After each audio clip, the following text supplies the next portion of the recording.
తెలుగు అభిమానించే ప్రతి ఒక్క సోదరికి ఈరోజు జరిగిన నష్టం సామాన్యమైంది కాదు. ఎందుకంటే తెలుగు పత్రికా రంగంలో, తెలుగు ప్రసార మాధ్యమాల్లో ఒక విప్లవాత్మకమైన మార్పుకు బీజం వేసిన మహానుభావుడు గౌరవనీయులు శ్రీ చెరుకూరి రామోజీరావు గారు. ఆయన ఈనాడు అనే పత్రిక స్థాపించిన తర్వాత తదనంతరం ఈటీవీ ద్వారా మళ్ళీ ప్రసార మాధ్యమాల్లో ఎలక్ట్రానిక్ మీడియా యుగంలో కూడా తనదైన ముద్ర, ఒక ప్రొఫెషనలిజంతో, ఒక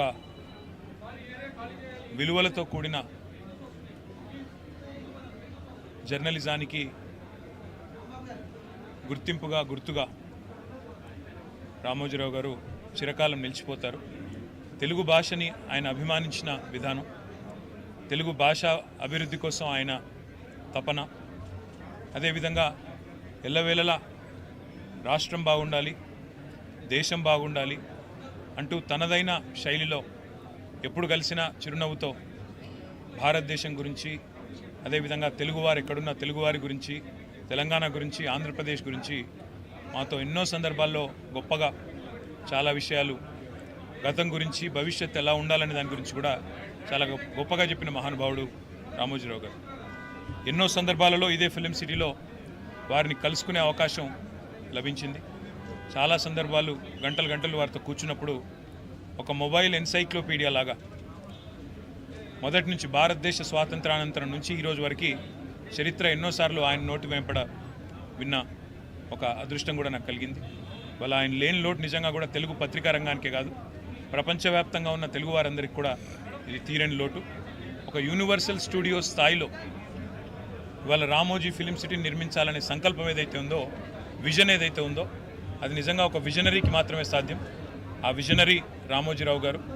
ఆయన ఇవాళ భౌతికంగా మన మధ్య లేకపోయినా ఆయన జ్ఞాపకాలు, ఆయన ఆశయాలు, ఆయన యొక్క ఆలోచనలు తప్పకుండా భవిష్యత్తులో కూడా మనందరికీ స్ఫూర్తినిస్తూనే ఉంటాయి. వారి ఆత్మకు శాంతి చేకూరాలని, వారు తప్పకుండా ఏదైతే తెలుగు భాషాభివృద్ధి కోసం, తెలుగువారి అభివృద్ధి కోసం తపన పడ్డారో, తెలుగు జాతి తప్పకుండా ఉన్నంతకాలం ఆయనను తప్పకుండా గుర్తుపెట్టుకుంటారని చెప్పి కూడా తెలియజేస్తూ, వారి కుటుంబ సభ్యులకి, అదేవిధంగా వారి అభిమానులకి, వారి బంధుమిత్రులకి అందరికీ కూడా పేరు పేరున మా పార్టీ తరపున ప్రగాఢమైన సానుభూతిని కూడా తెలియజేస్తూ వారి ఆత్మకు శాంతి చేకూరాలని మనస్ఫూర్తిగా ప్రార్థిస్తాం.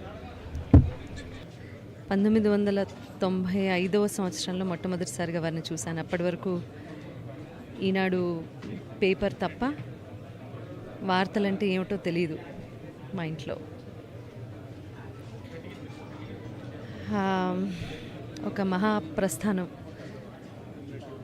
మనిషి అన్నవాడు ఎప్పుడో ఇప్పుడు, అంటే 100 ఏళ్ల ప్రాయంలో ఎప్పుడో ఇప్పుడు కన్ను మూయాల్సిందే. కానీ ఆ మనిషి తాలూకు విలువ ఎప్పుడు తెలుస్తుంది అంటే, ఎంతమంది వారి కోసం కన్నీరు కార్చారు, ఎంతమంది చూడటానికి వచ్చారు అనేది, వారి విలువ ఏంటనేది తెలుస్తుంది. ఇవాళ నాలాంటి ఎన్నో లక్షల మంది, వేల మంది అభిమానులు వారిని ఆఖరిసారిగా భౌతికంగా, అంటే వారు అక్కడ వారిని చూడడానికి రావడమే చెప్తోంది ఆయన విలువేంటో.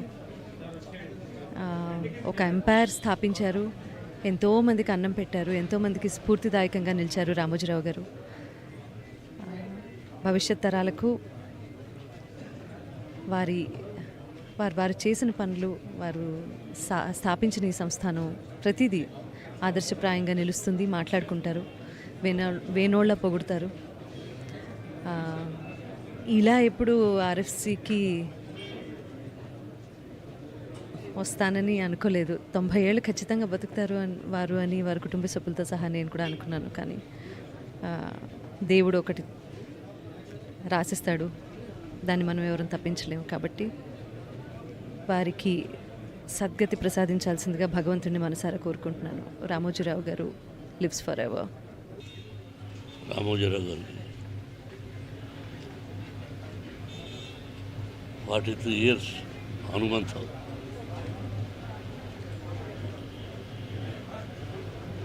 ఆయన అప్పుడప్పుడు ఫోన్ చేసి మాట్లాడేవాడిని, పర్సనల్గా వచ్చి కలిసేవాడిని. కలిసినప్పుడల్లా ఎన్నో మంచి విషయాలు చెప్పి ఎలా ఉండాలి ఏమిటి సొసైటీ, నేను ప్రజల మనిషిని, ప్రజల కోసమే బతుకుతున్నాను,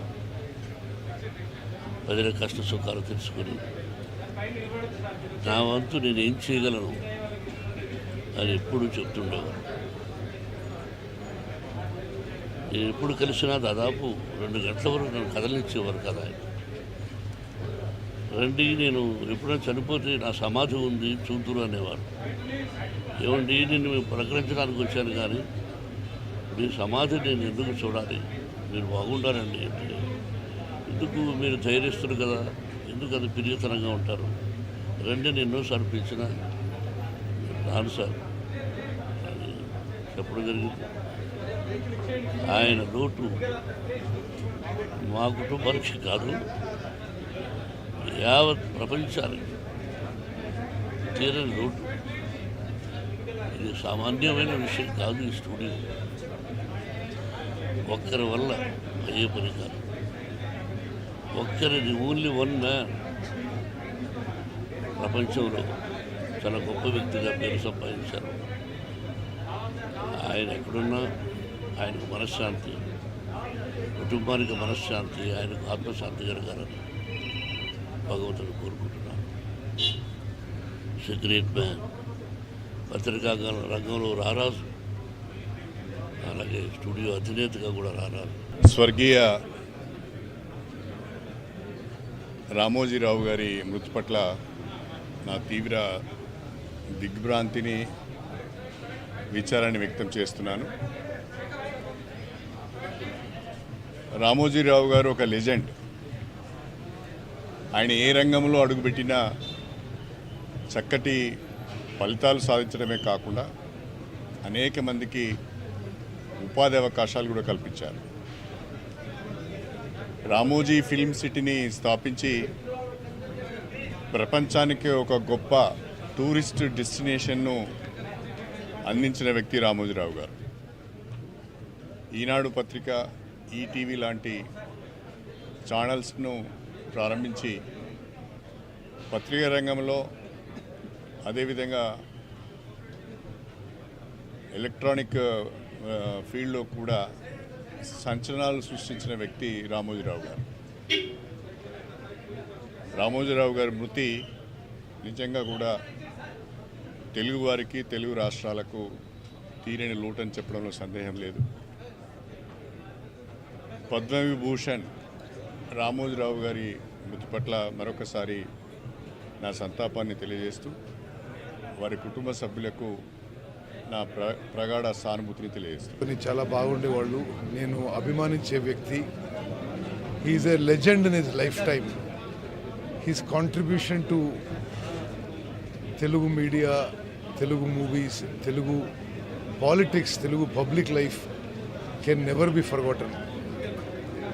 He is one of the greatest media personalities India has seen in many decades. నేను వారిని అనేక సందర్భాల్లో కలిసి అనేక విషయాలు కూడా చర్చించడం జరిగింది. నేనంటే కూడా చాలా ఇష్టపడేవారు.